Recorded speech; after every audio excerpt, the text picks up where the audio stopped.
Taste Pink, and I'm back, and this one is a little bit heavy. It's a little heavy. If you have ever found yourself in a position where you are telling another person, please don't leave me, I need you, but you have done absolutely nothing to antagonize a situation, it doesn't warrant the act of someone walking out of your life. If you have been in that position, I need you to listen. One of my subscribers asked me to talk about abandonment issues and codependency. And I'm sure that has some relevance in terms of dating. Because in dealing with abandonment issues, sometimes we look for other people to fill that void. But what you don't understand is that people can never fill a void.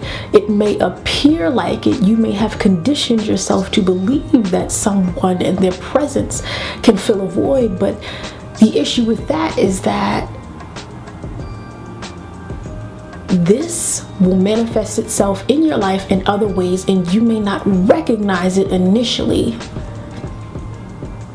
And so it manifests itself in the form of codependency, in the form of holding on to people too tightly, to thinking that you have to maintain relationships with people who consistently hurt you, who perpetually aggravate and deter your growth, your emotional maturity, people who tug at the strings of your heart because they know that you have developed in your mind that you need them.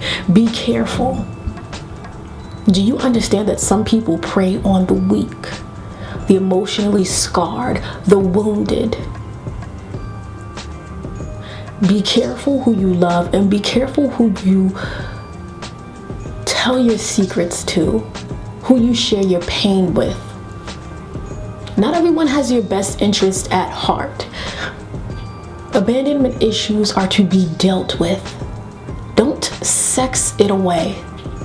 Don't think by giving your body to someone that is a form of commitment, that they'll stay with you, some sort of agreement that you two will be together forever. No, your body is what you make it out to be, but it does not mean that it's some form of which you negotiate an agreement for someone to stay in your life. Abandonment issues need to be dealt with. Sit down with someone that you trust, who is completely unrelated to you, who you can share your deepest, darkest hurt with, and they won't judge you. Talk about how when your father left you, walked out of your life, that hurt you. Though you may be young, you don't understand why he left, and that lingering pain troubles you. Sometimes it catches you off guard in the middle of the night. You wake up in tears. I need you to express that. And then talk about how you've alienated all of your friends, because the only important figure in your life is the man or the woman that you love, and that's the only relationship you care to maintain.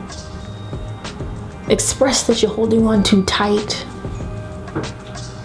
Express that you're losing out on your life. You're not getting things done that you need to get done. Your whole being is centered around another person. I need you to talk about how when your mother left, or how when you tried to rekindle that relationship and she did not embrace you, she did not welcome you with open arms. I need you to talk about it. That sense of being alone is what I need you to stop being fearful of. Just because you are alone does not mean you are lonely. Getting to a place where you can be independent is indicative of your mental space, and that you are emotionally and spiritually whole, and that you are enough, and you don't have to fill your space with people so that you are content. Do not make your happiness contingent upon the presence of others because you are good enough. I need you to be in a position where you can look in the mirror and say, I am enough. And I don't need to find my happiness solely in someone else. It can come from me because I am good enough. Keep journeying, but I need you to tell someone your pain. Don't keep it inside. Don't continue to allow someone to know just how much you place significance on them, because they may prey on you and your weakness. I need you to be careful. Abandonment and codependency are indicative of issues that you have to deal with and you can't run from. And you deserve to be set free. It's almost 2017. We got to turn it over because it's time. Things are cycles. Dysfunction is a cycle. Stop. Interrupt that cycle. Change your pattern, your way of thinking. You have been conditioned to think that this is reality. I need you to change because you can. You will. Keep journeying.